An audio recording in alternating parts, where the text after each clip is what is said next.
এখন খবর বললাম যে কোথায় কি মার্ডার করতে নাকি খুন করতে নাকি শুনলাম করে থাকে সেভাবে শাস্তি হবে গুলি করে মাঝে ফেলাই দেবে বা সেটা হিসাব ওরকম ছেলে আমার দরকার নেই বাপ।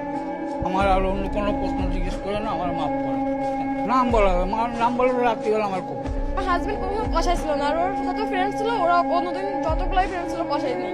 কিছু হইলেই মানে ও থাকুক আর না থাকুক ওর নাম আসতো। সর্বশেষ এখন তো শুনতেছি এই নিউজ শুনতেছি, আর সে ভারতে আছে এটা শুনতেছি। এই ধরনের ছেলে না, এখন যে কোনো এর মধ্যে একটা আপনারা ঘুরাইয়া দিয়ে তারপরে দেখেন কোন জায়গায় কি হয়েছে বুঝছেন। কিন্তু ছেলে কিন্তু খারাপ না, ওর ফ্যামিলি খারাপ না, পুরা ইমানদার ফ্যামিলি ওরা। আমার বক্তব্য কি মাঝে ফেলাই তোমার বাপ মা যে তোমার যে ইজ্জত না বাসে তো ছেলেটি কি করে দরকার নেই। আমার একটু বুক একবার না হাজার হাজার